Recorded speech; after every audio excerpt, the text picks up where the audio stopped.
Une jeune fille kidnappée, violée et séquestrée par un ravisseur effronté. Les familles s'en mêlent, de colère en malentendu et d'arrangement en tromperie. Les familles se déchirent et l'histoire finit dans un bain de sang. Et moi, cette histoire, ça me rappelle quelque chose. Une histoire dans la parole de Dieu. Ah ben oui, c'est l'histoire de Dina, la fille de Jacob et Léa. Ah ben d'ailleurs, on trouve son histoire dans Genèse, voilà, c'est ça, 34. Dina, c'est la fille de Jacob et Léa. Et ils sont venus habiter à côté d'une grande ville, la ville de Sichem.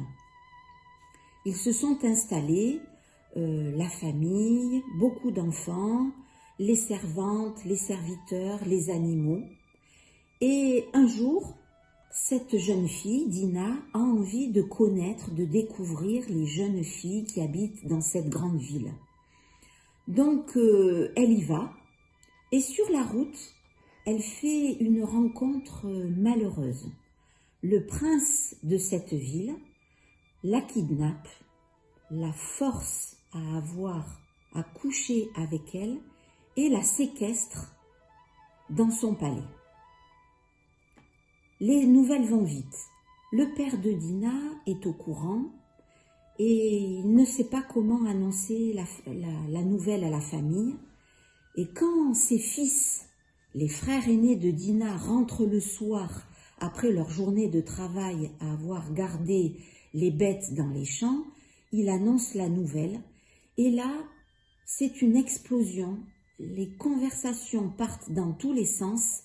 Chacun dit la sienne. Et on sent que la colère monte dans cette famille, de l'inquiétude, de la peur. Comment faire pour retrouver et récupérer cette jeune fille? Donc, entre les deux familles, il va y avoir des dialogues, la communication. Ils vont se parler.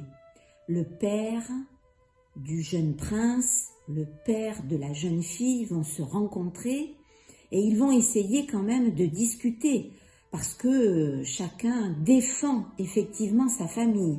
Le roi de Sichem défend son fils, le prince, et Jacob défend sa fille qu'il veut à tout prix récupérer. Et puis, il y a plus ou moins une entente. Mais deux frères aînés de Dina, vont passer par-dessus et de leur côté, sans en parler à leur père ni à leur frère, ils vont aller voir le roi et son fils de cette grande ville. Et là, ils vont avoir un accord qui va mettre tout le monde OK. Et chacun repart de son côté. Mais ces deux frères vont attendre quelque temps, que le temps passe, et puis ils vont revenir et ils vont complètement casser l'accord qui avait été passé, qu'ils avaient passé avec ce roi et ce fils. Et pendant que ils viennent comme ça, par surprise, à l'improviste, ils vont tuer tous les hommes de cette ville. Ils vont délivrer leur sœur, ça c'est sûr. Et en partant, ils vont prendre tous les animaux, toutes les femmes, tous les enfants, tous les biens, l'argent, les objets de valeur, et ils vont rentrer chez eux. Et quand ils arrivent dans le campement, bien sûr, tout le monde est content de retrouver Dina, cette jeune fille. Mais quand les deux frères racontent comment l'histoire s'est terminée, un bain de sang, une tuerie, un massacre. Alors Jacob se met dans tous ses états, il dit « Mais c'est n'importe quoi, c'est pas ce qu'on avait prévu. Mais comment ça se fait que vous avez été contre l'accord? Vous avez fait votre propre justice. C'est pas ce qu'il fallait faire. » J'aimerais terminer sur quelque chose d'important. Vous savez ce que c'est? La signification du mot Dina? Eh bien, son prénom, il veut dire justice. comme c'est étrange. Ces frères, ils ont fait leur propre justice. C'est vrai que leur sœur et la famille a été déshonorée et que cette histoire, elle était sale, elle était vraiment humiliante pour Dina et pour toute sa famille. Mais ils ont voulu régler leurs problèmes à leur façon. Ils ont rendu leur propre justice et ils se sont trompés.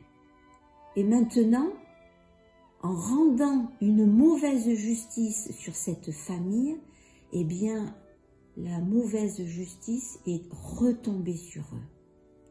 J'aimerais terminer avec ce verset qui est dans le psaume 103 et au verset 6. L'Éternel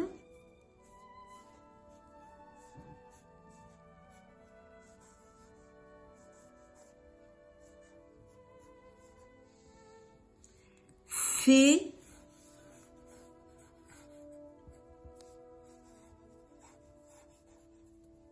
justice. Il fait droit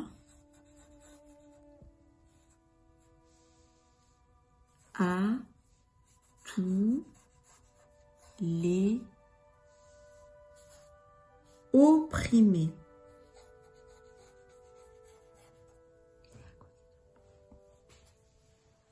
Psaume